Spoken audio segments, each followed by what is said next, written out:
The more I play games developed by Dreamforge Intertainment, the more I think they have a strong case to give Westwood a run for their money in the real-time dungeon crawling space. That isn't to say Westwood doesn't deserve its many laurels. They dominated the 90s dungeon crawling and RPG scene for a very good reason. This channel might not exist were it not for Lands of Lore, just like my editing cats might not exist were it not for the existence of fish to bribe them with. Give me that sweet, sweet fish. The point I'm trying to make here, cat tomfoolery aside, is that each time I play a Dreamforge game, I'm reminded that they make some top-tier products. The Ravenloft series are legendary for their atmosphere and setting. Dungeon Hack is a roguelike before roguelikes. Even Menzoberranzan, which is by all accounts a Dritzt plug game, was one of the better dungeon crawlers I've played in recent memory. Anvil of Dawn once again drives the point home. As one of the later block grid dungeon crawlers of the 90s, the game showcases what this genre can do when pushed to its absolute limit. It's graphically beautiful, with multiple cinematics, full 3D segments, and varied colorful environments to explore. Everything was fully voice acted, and boasted a ton of high quality music, and even a singing dwarven smith. A singing dwarf! If that doesn't hook in the viewers, I don't know what will. This is an impressive enough list of achievements for a shorter game, but this title was anything but. Anvil of Dawn would boast a 20 to 30 hour runtime, even at a quick pace, and yet somehow manages to keep both the story and the gameplay gripping right up until the final credits roll. On beating this game, my first thought was to wanting to play again using a different character, of which there were 5, each with unique dialogue and interactions. He chose the most basic character, mock him for it. Though it gets much more in-depth as the story goes on, things start off pretty cliché fantasy. This game takes place in a vaguely D&D setting, however, it's worth noting that this is not in fact Dungeons & Dragons. The game takes place in its own universe, with its own lore, gods, and rules. The land we're exploring through is known as Tempest, and we serve the forces of good as you do in such stories. Our adversary is one known only as the Warlord. His motive seems to be to destroy all that is good in his quest for power. His army has been moving steadily south, out of the fiery landscape of desolation, crushing and conquering all in its path. At the outset of our tale, all seems nearly lost. The forces of Tempest are sending 5 adventurers to try and breach behind the Warlord's advancing army to find and destroy the source of his power. You get to play as one of those adventurers, but on the day of your departure, it seems you've slept in.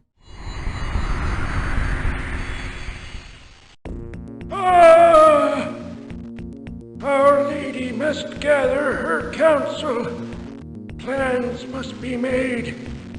Fate has set its roots in the present. It begins.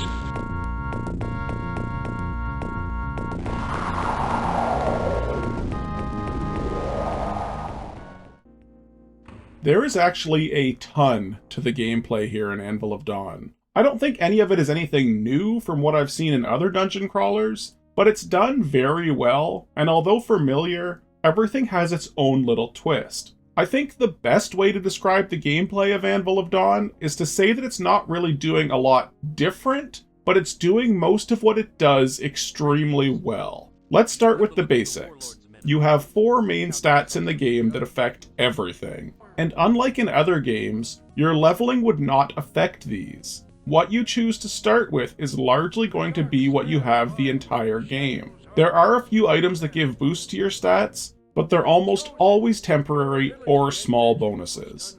You want to ensure you build a character well. There won't be a chance to change anything later. Strength increases damage and your carry weight. I have a lot to say about carry weight in this game, but we'll bounce back to that in a minute. Agility affects your chance to hit and your chance to be hit. Power affects your mana regeneration, and spell efficacy. Standard stuff.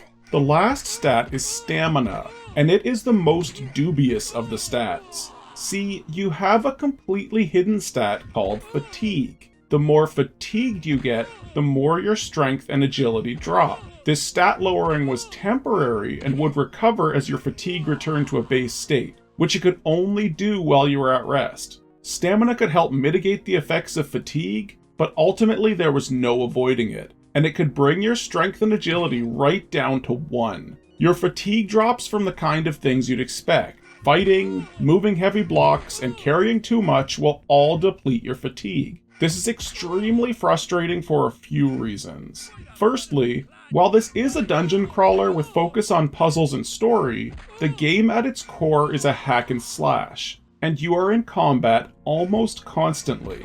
That alone is going to keep your fatigue at a very low baseline, and with the only way to recover being just standing there and doing nothing, it never has a chance to go back to full. Next up is encumbrance. The mechanic I think this game really flounders on the most. Your carry weight is based on strength, and that strength is never really going to increase. I played an extremely strong character, and my carry weight was 180 kilograms. That sounds good, right? That's a respectable deadlift. Well, it's not going to cut it in the Land of Tempest. This game has another mechanic that will ensure you live in a constant state of over-encumbrance. Like many other dungeon crawlers, Anvil of Dawn employs the use of floor switches. Many of these need to be weighed down to hold doors open, solve puzzles, or otherwise navigate through the game. Much like in other games, you can choose to weigh these down by setting something on them. Unfortunately, for reasons I cannot fathom, Anvil of Dawn has chosen to make it so most floor switches need 100 kilograms of weight to be activated. So you couldn't just leave one rock or a piece of gear to weigh down a switch. No, you needed 100 kilograms of items just to weigh down one switch. You can solve this problem like I did by having 2 sacks with 10 rocks each. This was great for weighing things down, but it meant I was carrying, at a minimum, 200 kilograms of rocks at any given time. And that's not even accounting for the times when I needed more than 2 switches pressed at a time. Tack on another 150 kilograms of equipment and items, and our backs will never be the same. It's not like these types of switch puzzles were rare either. Pretty well every dungeon would have them, so you needed to keep those rock sacks with you constantly. This led to my character being over-encumbered literally the entire game. I would enter most combat encounters with 1 strength and agility because I just lived in a constant state of fatigue. It's far too similar to my real life. There is a correct way to do an encumbrance and fatigue system. This isn't it. Anyway, the game isn't wildly difficult or anything, so it's not going to slow you down too badly, but it does make me question why such a well-designed game would have such a badly thought-out system. I am really happy they didn't choose to slow your movement speed when overburdened. That would have been a bridge too far. The magic in this game was basic enough. You could get up to 24 different spells spread out into 7 different magical schools. From elemental spells to flesh and void spells, just about anything you could imagine was available. The casting system was serviceable enough, though I found the casting animations to be a bit long, often allowing enemies to close in and do damage while you cast.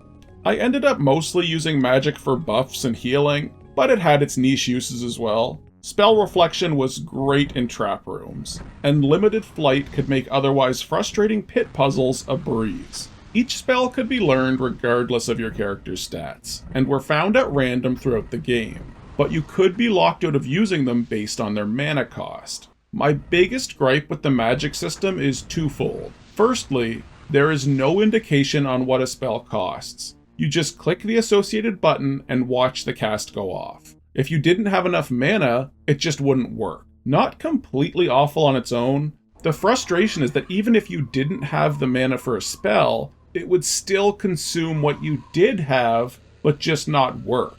Super annoying to try and cast a spell, watch your entire mana bar vanish, and then have the spell not even cast. Like, just have a not enough mana indication. Not enough mana. I need mana. It's made worse as you couldn't even eyeball your mana bar to guess if a spell was castable. Each time your mana increased, the bar would stay the same length, making eyeballing your remaining mana almost impossible. It's not bad. It's just frustrating when spells fizzle out in the middle of combat. Speaking of, regardless of your character build, it was unlikely you could make it through this game's many hours of combat with spells alone, and the main way you'd be dealing death would be with melee combat. The way it worked was simple enough. You approached an enemy and pressed attack. If you hit, you could briefly stun your opponent. If you miss, they might take a swing at you. This system was interesting to me as each enemy would have a different attack time, and there was a bit of a dance to combat, weaving in and out constantly to avoid taking damage. Some enemies you'd be safe to weave in and swing, then dodge out when they begin to retaliate. Other enemies were faster, requiring quick dodges to stay safe. For some, the best bet was one swing out, one swing out. You could further take advantage by waiting for them to start their move animation, then weave in to interrupt with a strike. It sounds simple, but with the huge variety of enemies on offer and the varied speed of your own strikes, getting a good rhythm could be really satisfying. It made for a much more dynamic combat system than your standard smash attack button until one of you dies. Also, because I can't help myself, Anvil of Dawn confirmed first Souls game with dodge mechanics. The only thing I dislike about this system is that if you miss clicking on your opponent, it is likely you're going to careen off into the distance, as character movement is also tied to mouse clicking. There was such an obsession with having the mouse do everything in these games. Retro devs need to stop fearing the keyboard. Leveling in the game was a bit of its own thing as well. You didn't gain standard experience like in other RPGs. Instead, you either gained weapons experience for using weapons, or magic experience for using magic. When each leveled respectively, you would gain a stat point to distribute. For magic, you could choose to put it in the school of your choice, making spells of that type better. And for weapons, you could choose to be better with a particular type of armament. I'm gonna tell you right now. For weapons, choose slashing. As much as I am a certified hammer fancier, the best and most abundant weapons in this game, by a huge margin, are swords. There just are not weapons in the other categories that compare. I think the best hammer I found was something like 1d12 damage with no bonus, whereas the best sword is 2d20 with a chance to deal triple damage. It's literally not comparable. Using other weapons is just putting the game on hard mode. Putting some points into ranged can be helpful, but I can't imagine playing the whole game that way. Most enemies are going to get up in your face very quickly. Fun fact, I found a spear that apparently did 4d40 thrown damage. Threw it once, missed, and forgot to ever pick it up again. A decision I would come to regret. In terms of increasing your health and mana pools, instead of gaining those stats on level ups, you would find consumable potions that permanently increased each based on a dice roll. Health potions would grant 1 to 10 extra health, and mana would give 1 to 10 extra mana. It's the type of system that really lends itself to save scumming. Like, if I get 12 extra mana, you can bet I'm reloading and trying for a higher number. Late game spells cost hundreds of mana per cast. I feel no shame in doing this. The game featured a great auto map, something that is actually a lot more rare than it should be in dungeon crawlers. It had both a full screen map that auto-populated with important items as you explored, as well as a small map on the HUD. It does wonders to keep the game from being too mazy. Additionally, this game has the best example of illusory walls of any dungeon crawler I've played. Usually they just revolve around pressing on random walls trying to find the way through. Here they flash slightly, not making them exactly obvious, but easy enough to spot to keep the dungeons from becoming a complete wall hump fest. They also get marked on your map once found, which is nice. Another navigation element present here that I hate is spinners. I hate spinners, like with a passion, and the ones here are some of the worst I've encountered. If you aren't familiar, spinners were very popular in this type of grid-based game, and the way they work is to quickly change your character's direction when stepping on certain tiles. This could be used to confuse the unwary player, sending them back where they came, or more often than not, into some pitfall or trap. Anvil of Dawn doesn't use them too heavily, but they are definitely present and significantly worse than I've seen prior. Some do the normal turning of your character, which I can deal with. even if I feel it adds nothing to the gameplay. What I can't deal with are the spinner tiles here that not only spin you, but actively walk you all over the place. Look at this scene. I'm literally just trying to place a rock on a pressure plate, but it's surrounded by spinners. I am not controlling any of the movement you're seeing. This is all spinners. I'm just waiting to regain control of my character so I can try again. Absolutely infuriating game design, but not as infuriating as the warlord rampaging across the lands of Tempest. About time we woke up. Regardless of which of the 5 characters you choose to play, the quest is going to start the same. You awaken to find out you've slept in, and the other 4 heroes have left long before you. Kind of a dick move. They could have just come to wake you up. Anyhow, this first segment has us rushing around the castle trying to catch up. We get our first spell, which is a hilarious fist summoned from the earth to punch enemies in the face. I don't really ever use it as I chose a melee heavy character, but it is tier 1 spell design. Get smashed by a giant flying fist. Anyhow, moving down to the bowels of the castle, we grab our first weapon and meet with the castle sage. He lets us know he made us sleep in on purpose, and that we're his secret weapon against the warlord. He didn't want us with the others because then the warlord would see it coming. Instead, he's going to teleport us behind enemy lines. He doesn't offer much more in the way of guidance. Once we're through, we need to make our way to a place called the Dark Lantern, the mage tower of a powerful sorcerer that can help us to defeat the warlord. And just like that, we enter the portal and find ourselves in Griffin's Keep, now under the control of enemy forces. The main goal here is to escape the keep, but before leaving we pick up the spell, Heavenly Mend of Unseen Artisans. It's a wild name for a spell that repairs broken stuff. This is the only place in the game we can find this spell, and it is integral to completing the game. As you'll see, this is going to be a recurring theme where there are items in dungeons that you're going to need much later, and you might not know you need them. So you're going to want to explore every inch of the map. Luckily, the auto map is great. Outside the keep, we're now in the open world. And I have to say, for a 95 dungeon crawler, the world really is quite open. There's no combat out here, but everything is pre-rendered in 3D, and you can really just pick a direction to go. That said, however, it really is to your own benefit to try and do things in a very specific fashion, to avoid getting stuck later. The Dark Lantern is just ahead, so we use our mending spell to fix the bridge and head in. At the top of the tower we find the mage that can help us. He's dead. Well, that sucks. Lucky for us, this is a wizard's tower, and the means to speak with the dead are readily available. Using this crazy fish orb, we can chat with the poltergeist. He doesn't have a way to defeat the warlord. He doesn't even know how the warlord gained so much power, but he was trying to do that prior to his death. He had procured a demon that could help him, and it was on the way to him in a ship when the warlord attacked. Now the demon and the ship are at the bottom of the ocean, and if we want answers, we need to reach it. A trek to the bottom of the ocean may be intimidating, but lucky for us, once again, this is a water wizard's study. Using an enchanted seashell we find in the basement, we can summon a water elemental to take us to the shipwreck. I mean, not directly to the shipwreck. We have to go through an underwater maze filled with poisonous plants first, but that's just a small detail. Once we do make it to the ship, the place is rife with bloated zombie pirates,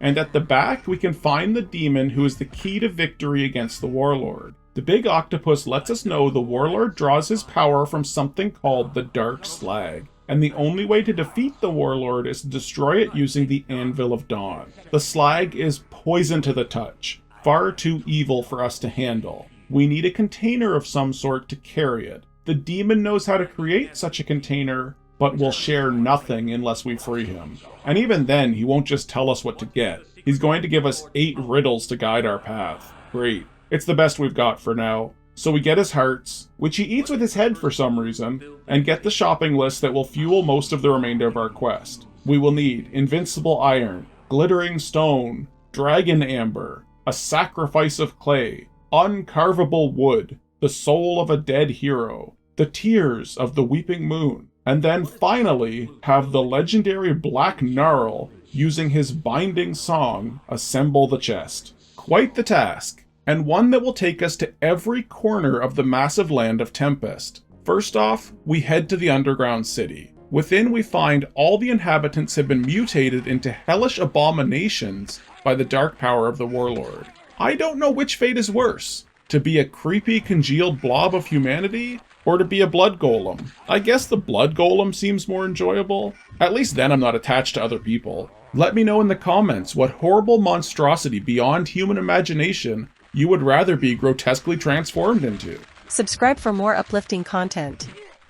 Under the city, we can raid the mines for our first piece of the puzzle, the Heartstone. Moving on from here, we head to the Elder Tree. This zone has two main goals. First, a wood nymph lets us know the Elder Tree can get us into the heart of the warlord's territory, but we must first heal its roots. This essentially means exploring every inch of this massive dungeon, healing specific spots as we go. Just about everything in here poisons, so it's more than slightly painful. We also need to grab some amber from the resident dragon on the way out. With the tree all fixed, we leave. There's more to do here before we move on to the warlord's domain. Next up, we need to get to the Temple of the Moon and the Sanctuary. But lying between us and that goal is a giant structure known as the Barricade. It's filled with enemies I can only describe as Scottish dudes and gigantic apes. The apes win for my favorite death animation. Gross. On the other side, after a lot of pressure plate and spinner tomfoolery, we make our way into the Temple of the Moon,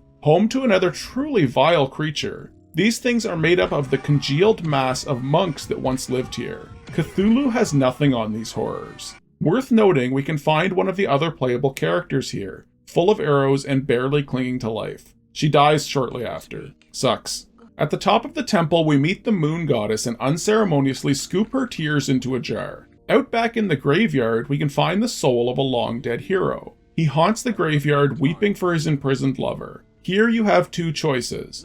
You can steal his soul to use on your quest, or if you want to be a good guy and get the best armor in the game, you can go to save his lover from this guy that looks just like me.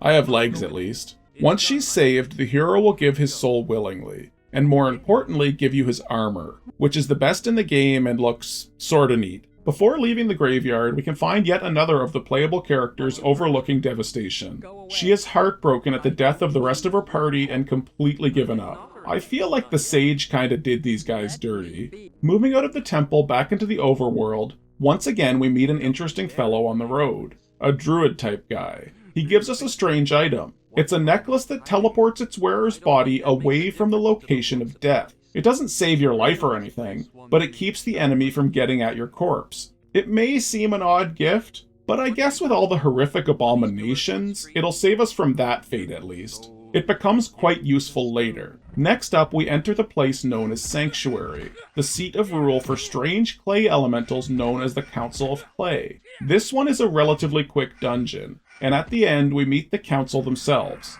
They give us a few things. Firstly, they reveal the dark slag is within the warlord's stronghold in Desolation. That will be a challenge to reach, but a problem for later. They also reveal the Black Gnarl is a dwarven smith who resides under Fire Mountain, also in Desolation to the north. Lastly, before we leave, they give us their arm, a sacrifice of clay for the container we're making. Well, there's no more delaying. We need to pierce into the warlord's domain. Now you can go through Gorge Keep, but it's going to be a hard-fought struggle, and to be honest, we already made an easier path earlier. We can go back to the Elder Tree and use its restored branches to penetrate Desolation from the rear. Why would you say it like that?